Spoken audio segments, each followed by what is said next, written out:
Good afternoon. I am Dr. Bishwajit Banerjee. I practice medicine and diabetology in Kolkata. আমরা আজকে কথা বলবো কাশি নিয়ে, কাশি অথবা কফ। তো প্রথমেই আলোচনা করে নেওয়া ভালো যে কাশি জিনিসটা কি। প্রথমে আমি এটা বলতে চাই যে কাশি ব্যাপারটা হচ্ছে আমাদের শরীরের একটা প্রোটেকটিভ রিফ্লেক্স। কাশি মানেই যে খারাপ তা নয়। আমাদের শরীরে যেটা বাইরের কোনো জিনিস যদি ঢুকতে চায়, কোনো অ্যালার্জি, কোনো ইনফেকশন, কোনো ইরিটেন্ট, তাহলে আমাদের শরীর কেশে সেটাকে বার করে দিতে চায়। যেমন আমরা সামনে কিছু এসে গেলে চোখ বন্ধ করে দিই, অনেক সময় আমাদের হাঁচি হয় ইরিটেশন হলে। সেরকমই আমাদের কাশির মাধ্যমে শরীর anything foreign to the body কেশে বার করে দিতে চায়। সুতরাং এক অর্থে দেখতে গেলে কাশি ব্যাপারটা খুব একটা খারাপ নয়। এতে বোঝা যায় যে আমাদের শরীর বাইরের শত্রুকে প্রতিহত করার চেষ্টা করছে। যদি কারোর কাফ রিফ্লেক্স চলে যায় সেক্ষেত্রে সেটা খারাপ। তাহলে আমরা কেশে বাইরের খারাপ জিনিসকে বার করে দিতে পারবো না। এবার কি কি ইরিটেন্ট হতে পারে? ইরিটেন্টের মধ্যে ধুলোবালি হতে পারে, ধোঁয়া হতে পারে, পরাগরেণু বা পোলেন হতে পারে, মিউকাস হতে পারে, অথবা কোনো ধরনের জার্মস হতে পারে। সুতরাং এইগুলো থেকে বাঁচার জন্য শরীর আমাদের কাশিটাকে ব্যবহার করে। তা কাশির কয়েকটা ফেজ আছে। ধরুন আমি একটা বেলুনে হাওয়া দিয়ে ফোলাচ্ছি। প্রথম ফেজটা কি? ফিলিং দা বেলুন, মানে আমি জোরে শ্বাস নিয়ে লাংসটাকে, ফুসফুসটাকে ফুলিয়ে দিচ্ছি, যেরকম ভাবে হাওয়া দিয়ে বেলুন ফোলানো হয়। তারপরে সেই বেলুনটাকে বন্ধ করে দিই আমরা। সেক্ষেত্রে লাংসও কয়েক ফ্র্যাকশন অফ সেকেন্ডের জন্য সেটাকে বন্ধ করে দেয়, এয়ার প্যাসেজটাকে, যেটাকে আমরা বলি ভোকাল কর্ডটা বন্ধ হয়ে যায়। তার ওপরে একটা জিনিস থাকে যেটাকে বলে এপিগ্লটিস। এপিগ্লটিস এবং ভোকাল কর্ড বন্ধ করার মাধ্যমে বেলুনটাকে অথবা ফুসফুসটাকে সিল করা হয়। কিন্তু এটা তো প্রেসার বাড়ছে, সুতরাং এটা বেশিক্ষণ থাকা যায় না। There comes the burst. ভেতরে যে হাওয়ার প্রেসারটা তৈরি হয়েছে সেটা ওই ভোকাল কর্ড খুলে যায় এবং দমকে বেরিয়ে আসে। তার সঙ্গে বেরিয়ে আসে আমাদের শরীরকে যা ইরিটেট করতে চাইছে, যেমন কোনো ধুলো, বালি, ধোঁয়া, ইনফেকশন, পরাগরেণু, সেগুলো। সুতরাং এটা একটা প্রোটেকটিভ রিফ্লেক্স। এবার আসি ক ধরনের কাশি হয়। কাশিকে যদি আমি শ্রেণীভাগ করতে চাই তাহলে দুরকম ভাবে আমি শ্রেণীভাগ করতে পারি। কাশির ধরন হিসেবে অথবা স্থায়িত্ব অথবা ডিউরেশন হিসেবে। ধরন হিসেবে মানে কি? শুকনো কাশি অথবা ওয়েট কাশি, মানে যার সঙ্গে আমাদের কফ বেরিয়ে আসছে সেটা হচ্ছে ওয়েট কাশি। আর শুকনো কাশি যেটা, সেটা কিছু বেরোচ্ছে না। আর যদি স্থায়িত্ব অনুসারে করতে চাই তাহলে হচ্ছে অ্যাকিউট কাশি, অ্যাকিউট কফ অল্প দিন থাকছে, এবং ক্রনিক কফ অনেক দিন থাকে। তৃতীয় একটা শ্রেণীভাগ আছে, সেটা হচ্ছে ইনফেকশনের উপর নির্ভর করে আমরা করতে পারি। এই কাশিটা কেন হচ্ছে? ব্যাকটেরিয়াল ইনফেকশন হচ্ছে হচ্ছে নাকি ভাইরাল ইনফেকশন হয়? আমি এক এক করে আসি। ওয়েট কাশি মানে যার সঙ্গে কফ বেরোচ্ছে। মানে কি? যখন মনে হবে আমার বুকের মধ্যে ঘড়ঘড় করছে, কফ জমে আছে, গলায় কিছু জমে আছে, ঘড়ঘড় করছে, সেটাকে আমি কেশে বার করার চেষ্টা করব। তার সঙ্গে কি আসবে? থুতু আসতে পারে অথবা কফ আসতে পারে। তার মধ্যে থাকতে পারে ইনফেকশন, কোন ধরনের ফরেন বডি। এর মানেটা কি? এর মানেটা হচ্ছে শরীরের আমাদের যে এয়ার টিউবস গুলো আছে এবং ফুসফুস আছে, সেখানে বেশি পরিমাণে মিউকাস তৈরি হচ্ছে।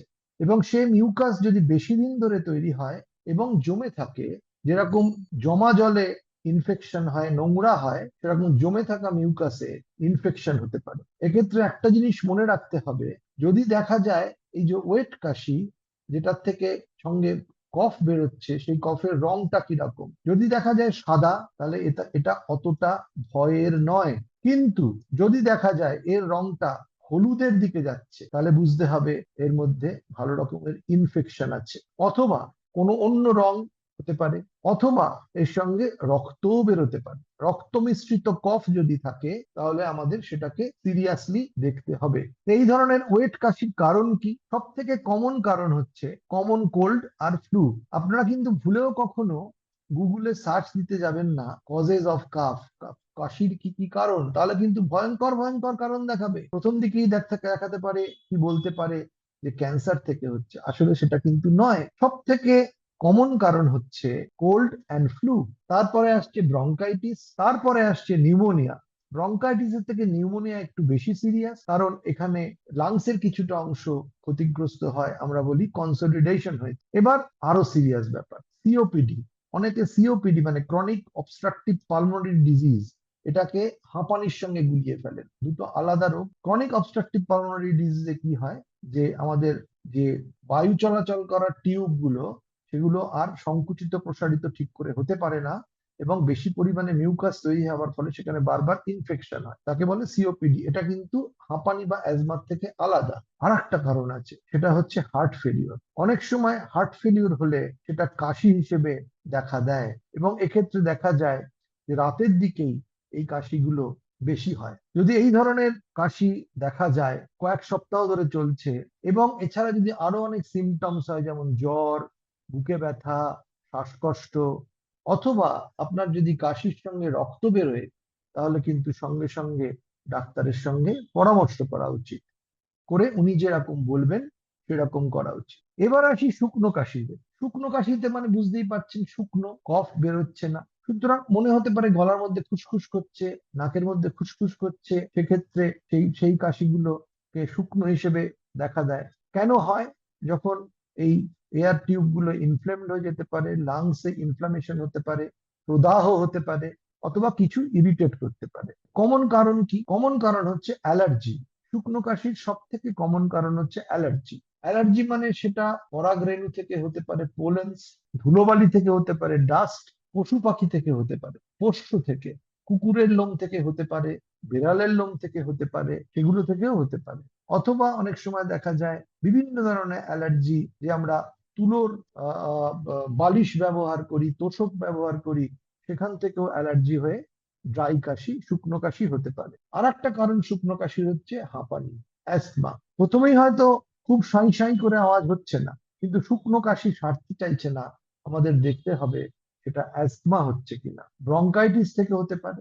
এছাড়া আশেপাশে যদি কিছু ইরিটেন্টস থাকে, মানে ধোঁয়া, ধুলো, কোনো কেমিক্যালস, কেমিক্যাল ফিউমস, কোনো কেউ অ্যাসিড দিয়ে বাথরুম পরিষ্কার করতে গেল, সেই অ্যাসিড ফিউমে তার কাশি হতে শুরু শুরু করতে পারে। কিছু কিছু ইন্ডাস্ট্রি আছে যেখানে অনেকটা গুঁড়ো গুঁড়ো জিনিস বাতাসে ভেসে বেড়ায়, অ্যাসবেস্টাস ইন্ডাস্ট্রি, এই ধরনের ইন্ডাস্ট্রি, সেগুলো থেকেও ইরিটেন্টস এসে কাশি হতে পারে। আর একটা খুব অদ্ভুত কারণ, সেটা আমরা মাথায় রাখি না কিংবা বুঝতেও পারি না, আমাদের যেটা বলি অ্যাসিড রিফ্লাক্স। পেটের অ্যাসিড যদি কোনো কারণে গলায় উঠে আসে, আমাদের যে খাদ্যনালী এবং পাকস্থলীর মাঝখানে একটি ভালভ থাকে, সেই ভালভ যদি কোনো কারণে লুজ হয়ে যায়, অল্প অল্প করে পাকস্থলীর অ্যাসিড ওই ফুড পাইপে উঠে আসতে পারে, এবং আস্তে আস্তে এসে আমাদের এয়ার টিউবের কাছাকাছি এলে সেটাও একটা কাশির কারণ হতে পারে। কিছু কিছু ওষুধ থেকে কাশি হয়, যেমন কিছু কিছু প্রেশারের ওষুধ আছে, তার থেকে কাশি হতে পারে। Post nasal drip, mucus dripping down the back of your throat, মানে গলার পেছন দিয়ে কিছু মিউকাস টপ টপ করে পড়ছে, সেটাও কাশির কারণ হতে পারে। সিগারেট তো কাশির কারণ হতেই পারে, smokers cough. Vocal cord dysfunction, vocal কর্ডের যদি কোনো সমস্যা থাকে, সেটাও কাশি হতে পারে। আর একটা কাশি আগে খুব হতো, এখন হয় না, সেটা হচ্ছে হুপিং কাশি, যেটা ডাক্তারি পরিভাষায় বলা হয় পার্টুসিস। কিন্তু এর ভ্যাকসিন বেরিয়ে যাওয়ার ফলে এর এটা এখন খুব কমই দেখা যায়। যদি ড্রাই কাশি চলতে থাকে, আর খারাপ হচ্ছে, বাজে দিকে যাচ্ছে, থামছে না, তাহলে অবশ্যই ডাক্তারকে দেখানো উচিত। কি করে বুঝবেন কোনটা ড্রাই কাশি, কোনটা শুকনো কাশি, কিংবা কোনটা সঙ্গে ওয়েট কাফ? বুঝতেই পারবেন, wet cough means wet, mucus বেরোচ্ছে, আর ড্রাই কাফ মিন্স ড্রাই, কিছুই বেরোচ্ছে না। এবার স্থায়িত্ব অথবা ডিউরেশনের উপর ভিত্তি করে যদি আমরা শ্রেণী বিভাগ করতে চাই, অ্যাকিউট কাফ আর ক্রনিক কাফ। যদি কয়েক সপ্তাহ, 2-3 সপ্তাহ কোনো কাশি থাকে, তাকে আমরা অ্যাকিউট কাফ বলি। কিংবা অথবা অথবা যদি সে কাশি 8 সপ্তাহের বেশি চলে যায়, বড়দের ক্ষেত্রে, এবং বাচ্চাদের ক্ষেত্রে যদি 4 সপ্তাহের বেশি যায়, তাকে আমরা বলি ক্রনিক কাফ। এবারে এই দুটোই খুব ইম্পর্টেন্ট। কারণ কি অ্যাকিউট কাফে? অ্যাকিউট কাফের কারণ হচ্ছে common cold, flu, seasonal allergy, asthma বাড়াবাড়ি হয়েছে, এগুলো হচ্ছে অ্যাকিউট কাফের কারণ।